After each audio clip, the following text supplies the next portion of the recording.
Bonjour. Aujourd'hui, nous allons réfléchir sur un sujet vraiment sensible. Nous allons réfléchir sur un sujet qui sera subdivisé en 3 sous-sujets. Le premier sujet, c'est livre saint ou livre sacré. Deuxième sous-sujet, ça sera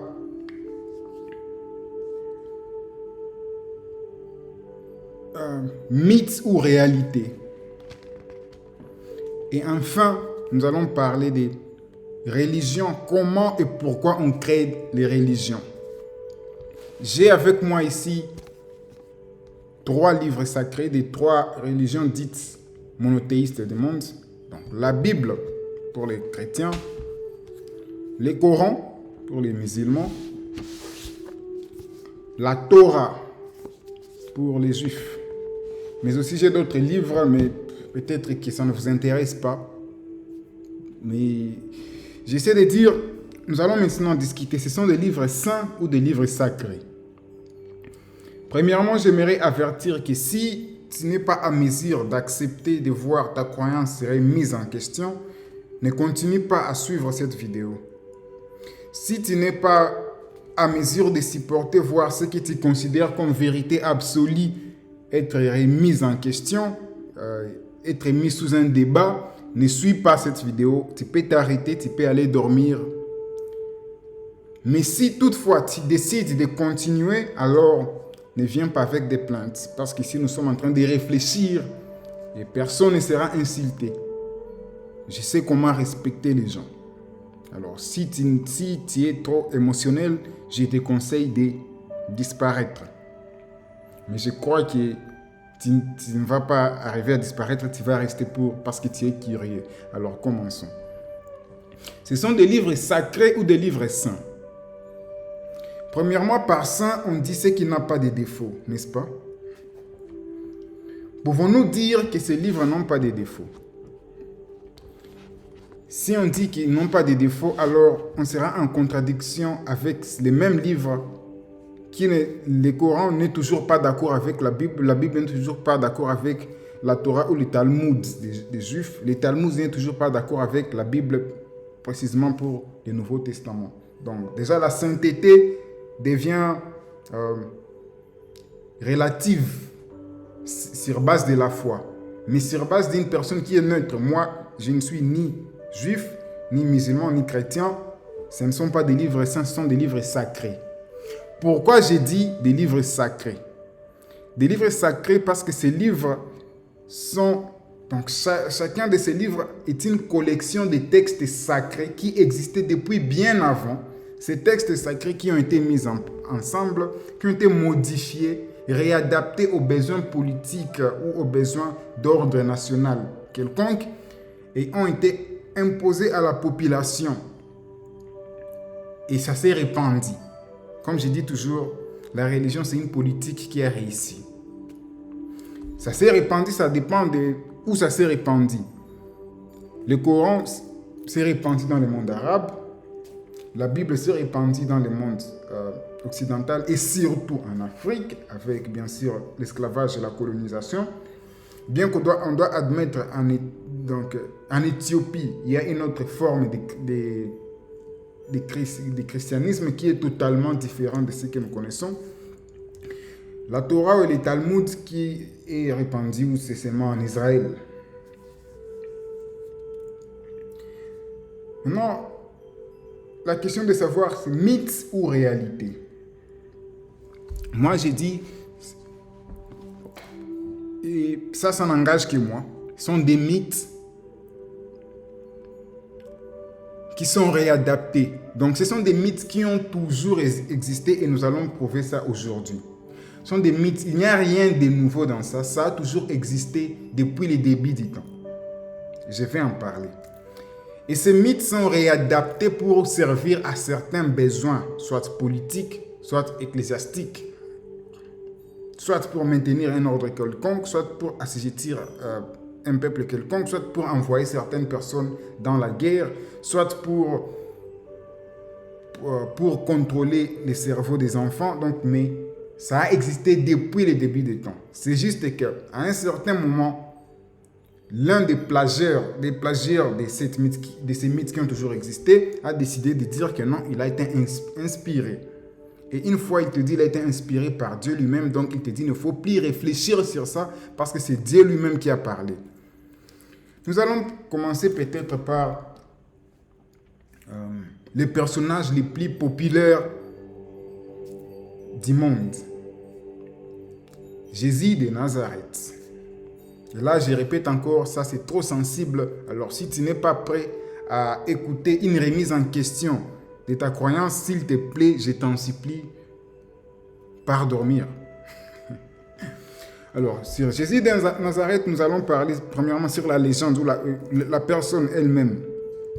Jésus de Nazareth. Nous allons parler sur la vérité historique, mais aussi nous allons parler sur l'allégorie ou le symbolisme véhiculé ou les vérités cachées vraiment de ça. Premièrement, on doit différencier les personnages et l'allégorie. Donc, on doit différencier cette personne, donc cet individu qui aurait vécu en Israël.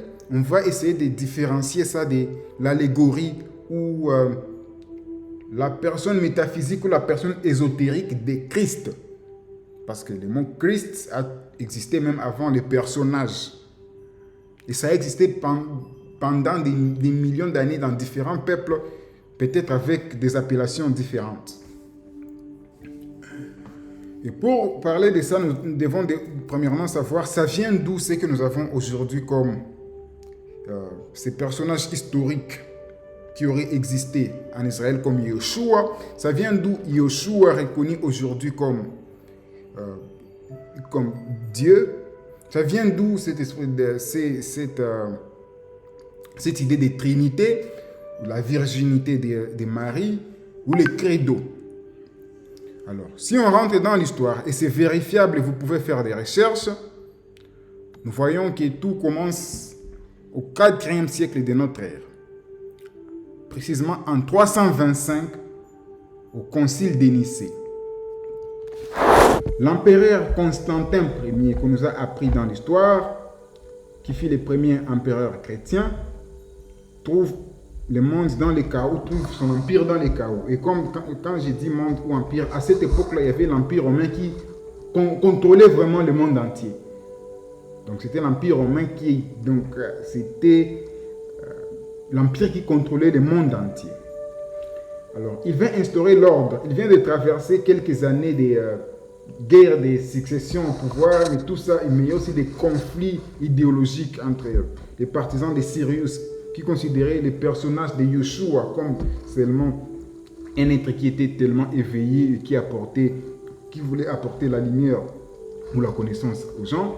D'un autre côté, il y avait un groupe de gens qui considéraient les personnages historiques de Yeshua comme quelqu'un qui était vraiment dans les niveaux divins. Et les gens s'entretuaient pour ça. L'empereur comprend que pour asseoir son empire, son pouvoir, il doit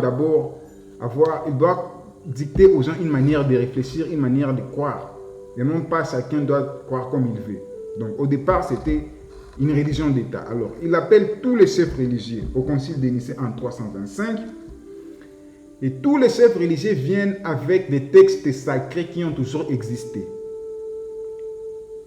Et c'est parmi ces textes sacrés que l'empereur, un roi, ensemble avec les prêtres ou les chefs religieux venus, la plus grande partie de l'Afrique, comme Clément d'Alexandrie, Alexandre d'Alexandrie, Alexandrie c'était en Égypte, et ils viennent avec des textes sacrés.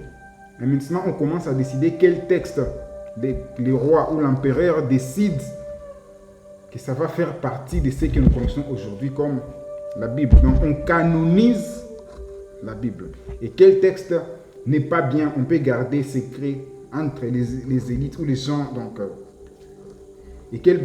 il y a certains textes qu'on se dit, ah non, ça, on ne va pas dire ça aux gens, avec ça, on ne saura pas mieux les contrôler. Ça, on peut donner ça. Et c'est là qu'on crée les credos qu'on connaît aujourd'hui. Je crois en un seul Dieu, tel son Fils et tout celui. Donc, les credos du christianisme, on décide la Trinité, On décide de diviniser les personnages historiques qui auraient existé et qui étaient influents, qui étaient Yeshua. On rebaptise les personnages par de nouveaux noms occidentaux. Et c'est comme ça que même les personnages historiques qui étaient Yeshua, on les rebaptise par un nouveau nom que vous connaissez aujourd'hui, Jésus. Pourquoi je ne vais pas entrer dans ces détails-là, mais posez-vous quand même des questions. Vous êtes au courant qu'il s'appelait Yeshua, n'est-ce pas? Oui. Si vous êtes au courant, pourquoi vous ne priez pas Yeshua? Pourquoi vous priez une traduction? Et pendant que vous connaissez l'original, on dit toujours que l'original a plus de la valeur que la photocopie, mais pourquoi vous êtes toujours attaché à une photocopie pendant que vous n'êtes même pas ignorant de l'original? Vous connaissez l'original, les personnages s'appelaient Yeshua. Donc vous comprenez, je ne vais pas entrer dans ces détails, qu'il y a une raison pour laquelle on rebaptise. Tout comme il y avait une raison pour laquelle on a rebaptisé les noms de nos villes en Afrique, Léopoldville, je ne sais pas ville, Elisabethville, parce que ça doit servir à un certain projet civilisationnel. Je crois aujourd'hui que si je demande à quelqu'un, Yeshua, c'est qui pour toi, même, donc tu n'as même pas d'estime ou de respect à ce nom-là. Mais quand on dit ça dans la forme occidentale, la forme européenne, Jésus, là, tu as respect total. Donc, l'effet d'avoir rebaptisé, c'était pour contrôler, premièrement, les cerveaux des gens, mais pour les rediriger vers une culture européenne. En 380, l'empereur Théodose rend le christianisme une religion d'État. Donc, tu ne discutes pas, tu es chrétien. Comme par exemple, tu parles en Arabie, tu ne discutes pas, tu es musulman. C'est une religion d'État. Et même dans la Constitution, c'est écrit. Donc, c'est devenu comme ça. Et l'Empire romain qui dominait tout le monde, vous voyez donc. Et à cette époque-là, l'islam n'existait pas encore parce que l'islam est venu 300 ans plus tard. Donc, c'est devenu la religion d'État imposée par le plus grand pouvoir mondial, l'Empire romain à cette époque. Et facilement, ça s'est répandu. Et en imposant la religion comme religion d'État, dans la même année de 380 de notre ère, on a brûlé la bibliothèque d'Alexandrie. Et comme je vous dis, au concile de Nicée, il y avait des prêtres venant de l'Égypte, des prêtres africains venant de l'Égypte, d'où de l'Alexandrie, qui avaient apporté des textes sacrés à Constantinople pour faire la canonisation de la Bible. Et quand maintenant on impose que la religion devient une dictature, tu n'as plus à décider, on brûle la source des textes sacrés. Vous pouvez faire les recherches. La bibliothèque d'Alexandrie est brûlée. Pourquoi? Vous avez un cerveau pour comprendre. Donc, pour cacher les preuves. Mais bien qu'on a brûlé, 1700 ans plus tard, certains textes sont redécouverts où? En Égypte. Puis encore, une importante découverte d'une bibliothèque cachée, ce qu'on appelle bibliothèque de Nag Hammadi, est découverte en 1945 en Mésopotamie. Bien sûr, d'autres textes sacrés sont découverts toujours en Égypte. Et on découvre aussi en 1978 l'évangile, vous n'allez pas découvrir de qui? L'évangile de Judas. Parce que oui, il avait aussi sa version de l'histoire. Bien sûr, son nom, c'était pas Judas. Comme j'ai dit, on a rebaptisé les personnages. Mais tout ça, les empereurs de l'époque, quand ils voulaient asseoir leur empire, ils ont décidé d'enlever tout ça. Ça a été redécouvert. Donc ces textes qu'on appelle textes apocryphes nous permettent d'éclairer certaines allégories ou énigmes cachées, ou vérités cachées du christianisme. Alors, on va parler d'abord, parmi les allégories, on va parler de la naissance, d'une naissance miraculeuse. Pourquoi une naissance miraculeuse? Il faut savoir que dans la tradition juive, on attendait un sauveur qui sera né d'une vierge. Et à l'époque, à cette époque-là, c'est l'Empire romain contrôlait donc Israël, les Juifs. Comme j'ai dit, l'Empire romain, c'était les costauds pendant longtemps, pendant beaucoup d'années. Donc ils contrôlaient tout le monde. Et ils savaient que les Juifs attendaient un sauveur qui devait naître d'une vierge. Alors, les Romains ont voulu, parce que les Romains ne voulaient pas ces histoires-là de la loi juive, parce que c'était dur pour eux. Parce que dans la loi, et pour eux, dent pour dent. C'est ce que Moïse, des Juifs, avait dit.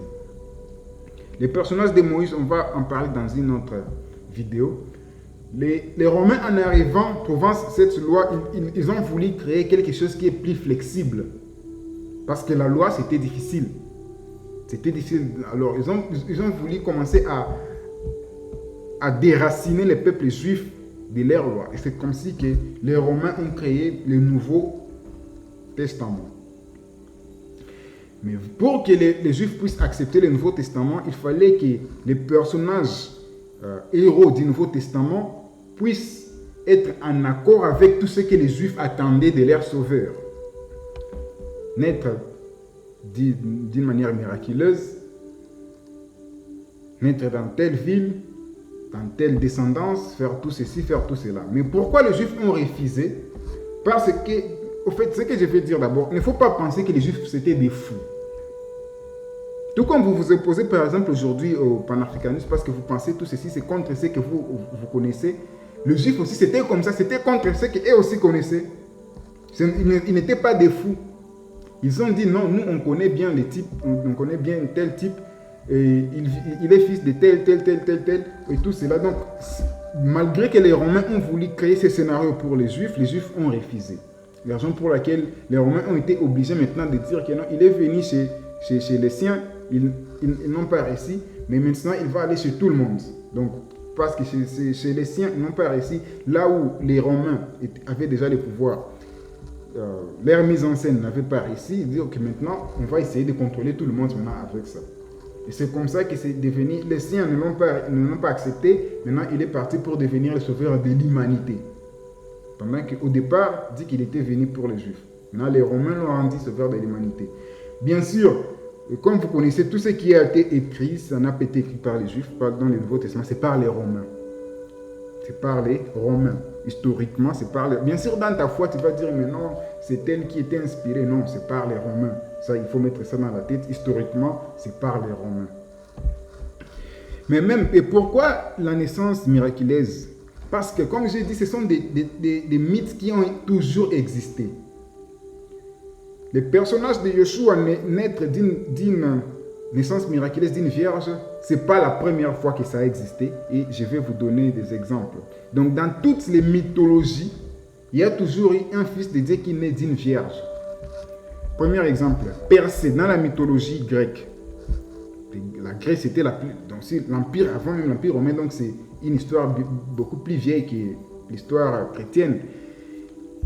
Persée, qui est né d'Anaé.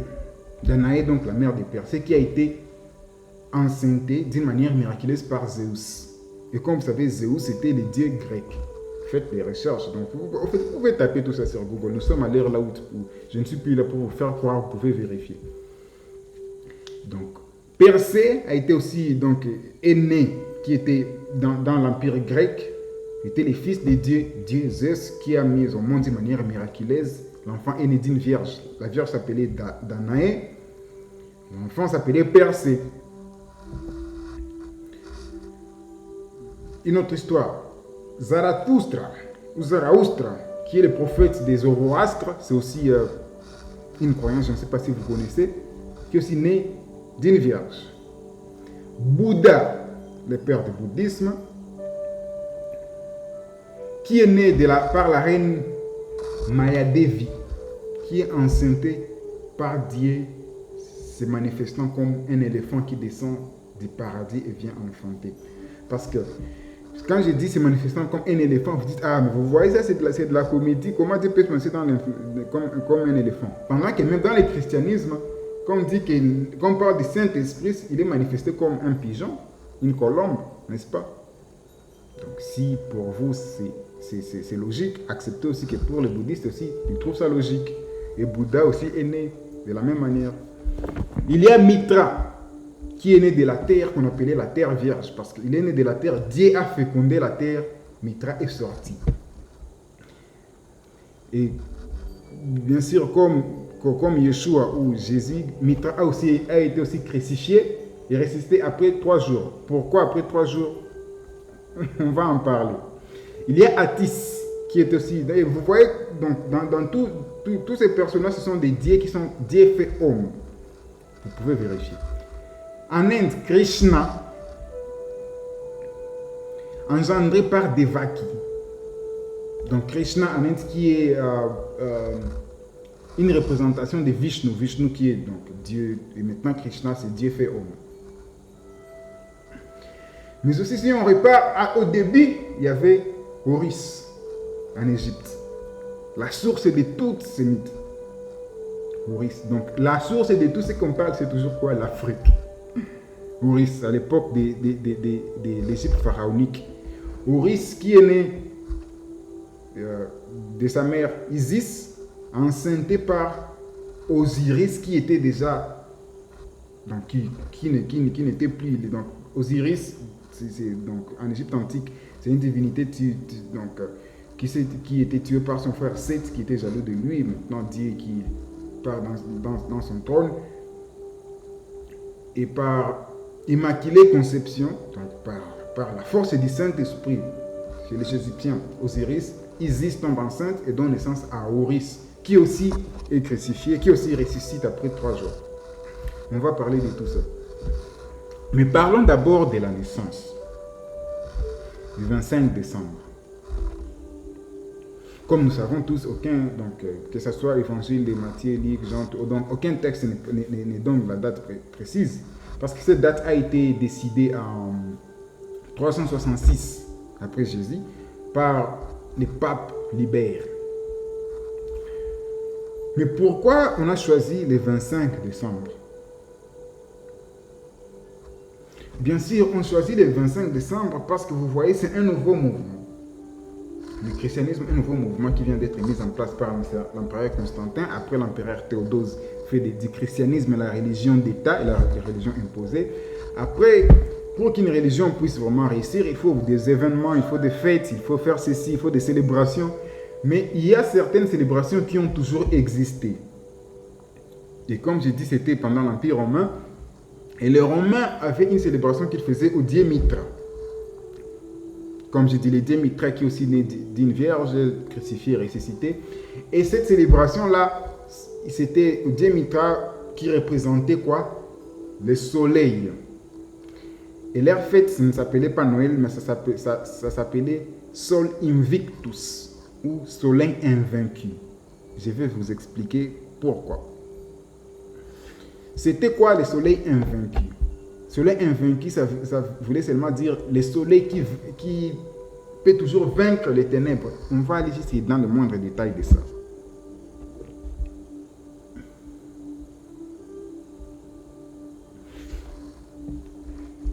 Et si on rentre même, donc on laisse l'Empire romain, on part en arrière, on va trouver au départ les Égyptiens, viennent aussi toujours à la même date, ils vénéraient les dieux soleils qu'ils appelaient Ra. Ra, qui signifiait juste soleil, la manifestation des dieux dans le soleil. Et plus tard, quand le pape Libère veut maintenant concurrencer avec les croyances de l'époque, il veut que les nouveaux mouvements puissent gagner, il va récupérer la même date. Donc si aujourd'hui, vous célébrez Noël, vous êtes juste en train de célébrer Mitra, donc le Sol Invictus, le soleil invaincu, le dieu soleil. Vous êtes seulement en train de vénérer les dieux égyptiens, Ra. Donc, ou les dieux africains. Moi, je peux appeler les dieux africains. Donc, l'Afrique qu'on considère toujours comme ces dieux étaient les diables, c'est les mêmes dieux que vous êtes toujours en train d'adorer, mais dans l'ignorance. Personne ne vous explique pourquoi même vous célébrez Noël le 25. On va aller dans le moindre détail. Jusque-là, je n'ai même pas expliqué cette date du 25 décembre, mais on va y arriver. Donc, juste avant de continuer, continuons. Comme j'ai parlé du 25 décembre étant la fête romaine Sol Invictus, ou la fête égyptienne de Amon-Ra, ou Amon-Ré, qui les Romains ont maintenant pris, ou le mouvement du christianisme a pris le 25 décembre et l'a appelé Noël. L'étymologie du mot Noël, vous pouvez taper étymologie du mot Noël. Vous savez, étymologie signifie quoi? Donc, ça signifie vraiment la source de ce nom. Et c'est Nova Eol.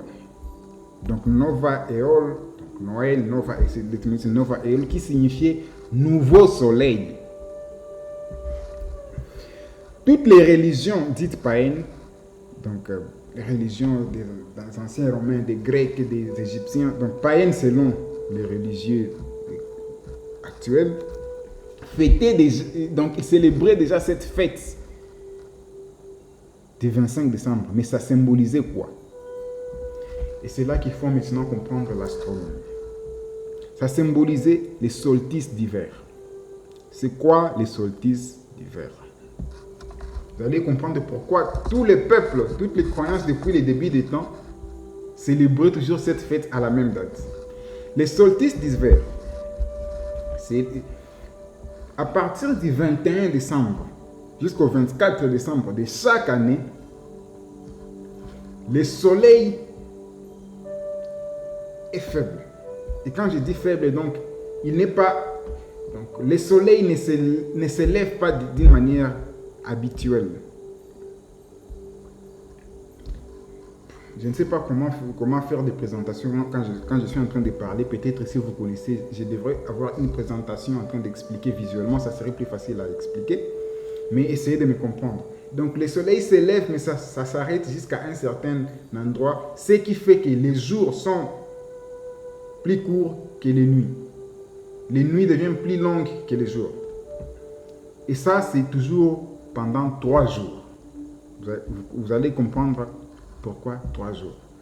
C'est après 3 jours que le soleil, donc si pendant le 21, le 22, le 23, le soleil s'est arrêté là, donc le 21, le 22, le 23, le 24, le soleil s'est arrêté là, les jours suivants, je crois que ça commence le 22, les jours suivants, le 25, le soleil va s'élever et du coup, les jours deviennent plus longs que les nuits. Et on dit que le soleil a vaincu les ténèbres. Et quand vous rappelez ce que les Romains appelaient Sol Invictus, le soleil invaincu, il vient encore de renaître. Le soleil vient de renaître, il vient de vaincre encore les ténèbres. Et maintenant, vous comprenez pourquoi toutes ces divinités naissaient les jours où le soleil va vaincre les ténèbres, là où les jours vont devenir plus longs que les nuits. Et ça, vous pouvez faire des recherches. Les solstices d'hiver. C'est quoi? Comment ça marche? Les soleils, les jours et les nuits.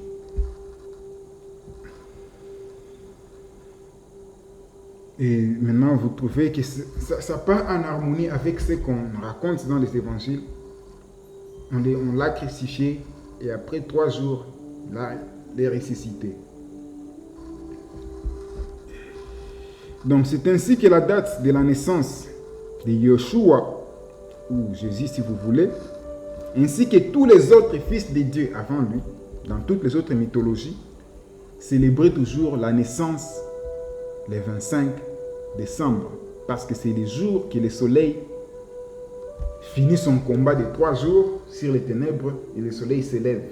Donc tout ceci a toujours été des allégories, des messages cachés qui parlent de la nature. Parlons de la deuxième chose, la fête de Pâques. Comme vous savez, on célèbre la fête de Pâques toujours le premier dimanche après la première pleine lune qui va suivre le 21 mars. Donc le 21 mars, quand le 21 mars arrive, on va avoir le premier dimanche après la première pleine lune. Donc il y a le 21 mars, puis on commence à attendre la pleine lune. Quand il y a la pleine lune, on prend le premier dimanche qui va suivre. En astronomie, il y a autre chose qu'on appelle l'équinoxe. On a déjà parlé des solstices, maintenant parlons de l'équinoxe. Et là, la Pâque, c'est juste l'équinoxe de printemps. Le jour de l'année où les jours et la nuit ont des durées, l'équinoxe de printemps sont les jours de l'année où les nuits et les jours ont des durées exacts ou les mêmes durées. Et le lendemain, le jour sera plus long. Donc la lumière va encore vaincre les ténèbres. Donc le soleil va encore vaincre les ténèbres. D'où la résurrection. D'où, donc ça c'est dans les Pâques chrétiens, c'est la résurrection. Si tu parles chez les Israélites, la Pâque juive, c'est non la sortie d'Israël en Égypte. Mais en réalité, si tu pars dans d'autres mythologies bien avant, ça signifie juste que le soleil vient encore de vaincre les ténèbres. Et où est-ce qu'on a puisé toute cette connaissance? En Égypte. Vous êtes en train de comprendre pourquoi la bibliothèque d'Alexandrie avait été brûlée, non? On continue. Il y a bien sûr d'autres événements qui étaient fêtés dans d'autres mythologies qui ont été juste plagiés encore, comme la fête des Samaïn ou des Samain. Bon, ça dépend de comment vous allez prononcer ça, mais c'est S-A-M-A-I-N, qu'on a plagié et que dans l'église catholique on appelle, je crois, Saint Toussaint, ou fête des Toussaints, ou quelque chose comme ça. Il y a la fête des Libercales qu'on a rendue à Saint-Valentin. Parlons d'une autre chose, les 3 rois mages. Qu'est-ce que ça signifie réellement? Pendant les solstices d'hiver, entre les 22, les 23, les 24, les trois étoiles de la ceinture d'Orient, donc, bon, bien sûr, il faut comprendre l'astrologie. Moi-même, je ne suis pas expert en astrologie, j'ai dû faire beaucoup de recherches. Les 3 étoiles de la ceinture d'Orient désignent l'étoile la plus brillante du ciel, qui est Sirius. Maintenant, la ligne suivie par ces 3 étoiles, y compris Sirius, pointe vers là où le soleil va se lever. Donc, l'histoire des 3 mages, c'est juste une mythe qui parle de ces 3 étoiles durant les solstices d'hiver. Donc, il y a 3 étoiles et la ligne de ces 3 étoiles pointe vers Sirius. Et de ces 3 étoiles, la ligne qui part vers Sirius, la direction dont elle part, elle pointe vers l'endroit où le soleil va se lever. Toujours comme ça, chaque année.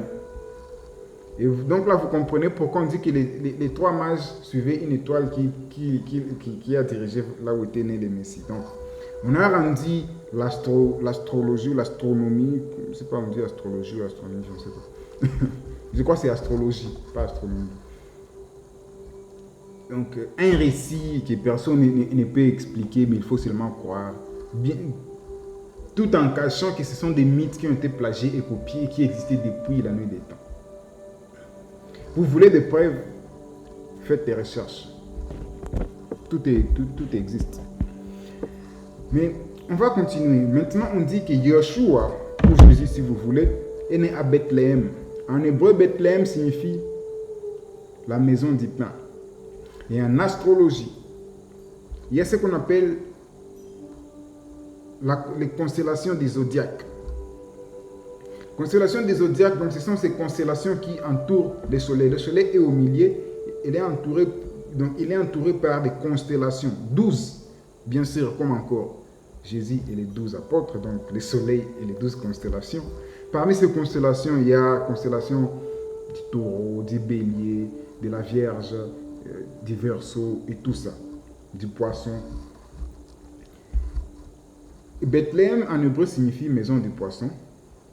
Et il y a une constellation parmi les 12 constellations qui s'appelle.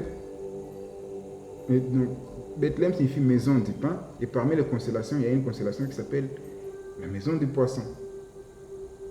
Donc la maison du pain. Et vous voyez que c'est dans cette maison du pain. Bon. Je crois, on va revenir sur ça parce que je crois que là, ça commence à être un peu compliqué. Et vous allez voir même les représentations qu'on a dans le christianisme du Christ ou de Yeshua, de Jésus. Toujours, un personnage entouré par un signe du soleil. Tout comme les Égyptiens représentaient les dieux Horus ou Ra, donc pas Ra. Donc on représentait Ra par un disque solaire.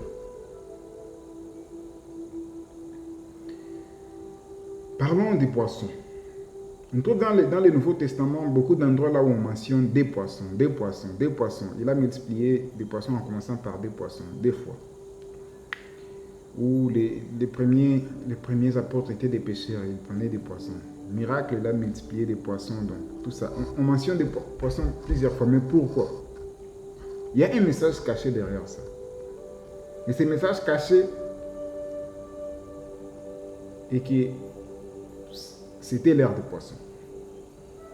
Donc c'est aussi simple que ça. C'était l'ère des poissons. Et maintenant, si vous pouvez chercher sur Google les constellations, vous allez voir toutes les constellations. Parmi ces constellations, il y a des poissons. Mais pourquoi c'est important? Pour comprendre pourquoi c'est important, il faut connaître la précession des équinoxes. C'est quoi la précession des équinoxes? C'est l'alignement du soleil. Donc, le soleil est entouré par ces 12 constellations. Et chaque jour, le soleil s'aligne en direction d'une de ces constellations. Je vais répéter pour que ce soit facile. Chaque jour, le soleil s'aligne. Donc, le soleil est... Donc, il y a la ligne... Donc, le soleil est face à face à l'une de ces constellations. Et depuis le début de l'ère actuelle, le soleil a toujours été dans la constellation du poisson. Donc, raison pour laquelle vous écoutez les gens dire qu'on était dans l'ère du poisson. Mais maintenant, ce n'est plus le cas. Le soleil n'est plus dans la constellation du poisson, il est maintenant en train de se diriger dans la constellation du Verseau. Et dans les constellations, comment le Verseau est représenté? Par un homme qui prend une vase d'eau. Voilà. Un homme qui prend une vase d'eau. Vous pouvez vérifier les constellations et voir les représentations. Ce qui nous amène à dire un autre message caché qui est dans Luc 22, 10. Luc 22, 10. Si nous lisons Luc 22, 10, un autre message caché qui est là. Luc 22, 10, c'est que Yeshua dit à ses disciples,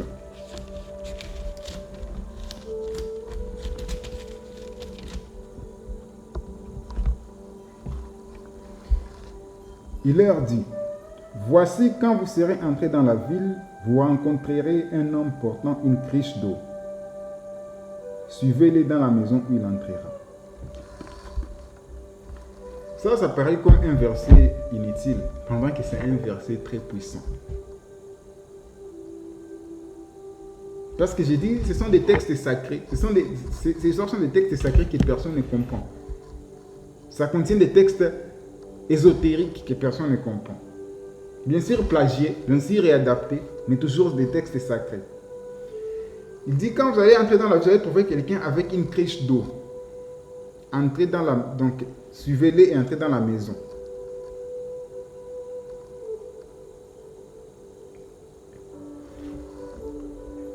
Dans les représentations des constellations, regardez la constellation qui montre un homme prenant une cruche d'eau. C'est la constellation des Verseaux, d'où l'ère des Verseaux. Ce qu'il était en train de dire, le personnage de Yeshua en Israël, était en train de dire, il y aura un temps où il y aura l'ère des Verseaux, entrer dans cette maison, dans l'ère des Verseaux. Parce que ce que nous sommes en train de dire, nous sommes en train d'aller dans l'ère des Verseaux. Et c'est de ça qu'on parle ici. Et c'est ce que bien sûr beaucoup des pasteurs disent, l'Apocalypse. Non, c'est les passages de l'ère du poisson à l'ère du Verseau.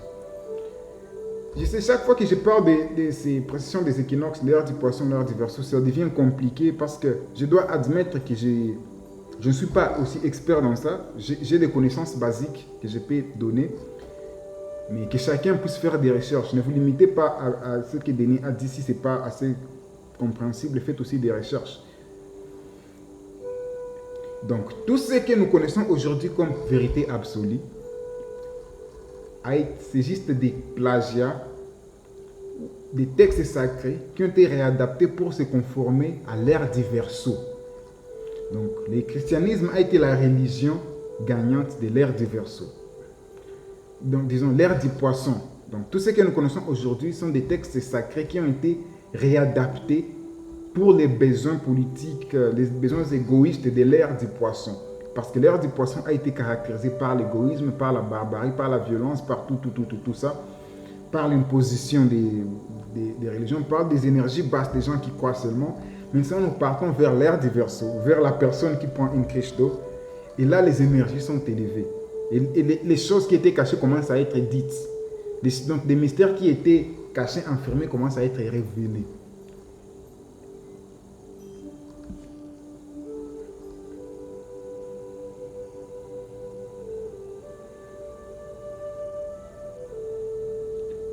Donc, en conclusion, je peux dire que l'astrologie a inspiré toutes les religions depuis le début des temps, depuis l'Égypte. Parce que vous voyez, tout ceci, ça se base sur le soleil, l'élévation des solstices d'hiver, l'équinoxe de printemps, comment le soleil s'élève, comment le soleil vient sur les ténèbres, les durées des jours, les durées de la nuit, les constellations. Faites beaucoup de recherches sur les constellations et sur la précession des équinoxes. Nous avons déjà défini c'est quoi les équinoxes, mais comment ils se précèdent. Donc, en conclusion, le christianisme ou le judaïsme ou l'islam, et tout sont des religions qui premièrement, du plagiat historique, de l'escroquerie historique, qui ont pris des textes sacrés, des anciennes mythes, et qui ont été réadaptés pour les besoins, premièrement, de l'Empire romain, mais comme c'était déjà dans l'ère du Verseau, et une ère prend plus de 2000 ans, et c'est comme ça que ça a duré jusqu'à aujourd'hui. Mais comme vous voyez, ces choses sont en train de tomber de soi. Des pasteurs sont en train de se battre entre eux, les prêtres sont en train de faire des choses bizarres. Donc, c'est un pouvoir qui est déjà dans les déclins. Parce que nous sommes en train de passer vers une autre ère, l'ère du Verseau.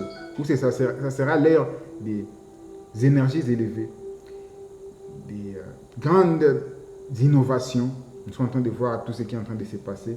Mais bien sûr, science sans conscience, ça sera toujours la ruine de l'âme. Donc même s'il y aura d'innovation, il y aura des grandes technologies, gardez toujours votre conscience. Parce que la conscience même, c'est la parcelle de Dieu.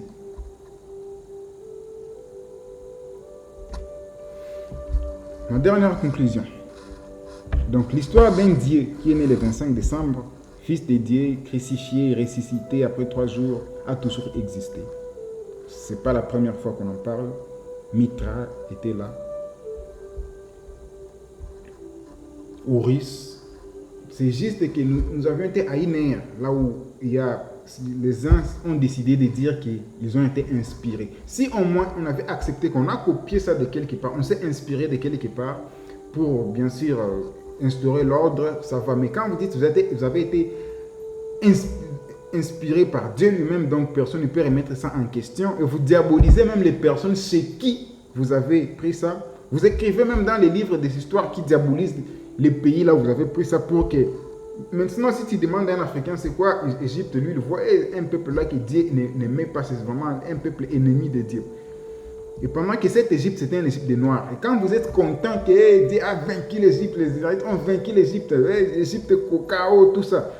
Donc, on a écrit des textes qui vous appellent à vous haïr vous-même, à vous moquer de vous-même.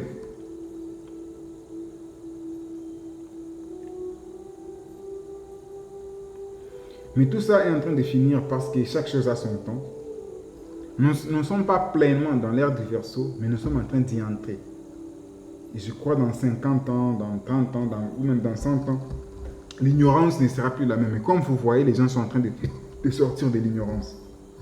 Ce n'était pas possible. Ce que vous êtes en train de voir aujourd'hui, est-ce que c'était possible de voir ça il y a 10 ans, 15 ans? Les gens remettent en question tout ce qui est déjà considéré pendant 2000 ans comme vrai? Non.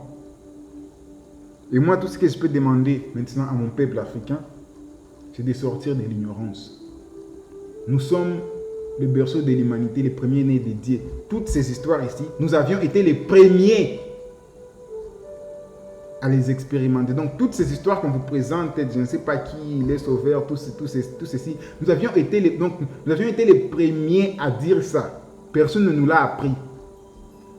Autre chose, quand on vous parle de l'Égypte, il ne faut pas dire que non, c'est pourquoi vous dites seulement l'Égypte, pourquoi d'autres civilisations n'existaient pas en Afrique. Elles existaient, mais c'était la plus grande civilisation. Et c'était donc un Égypte nègre, Kemet, signifiait noir.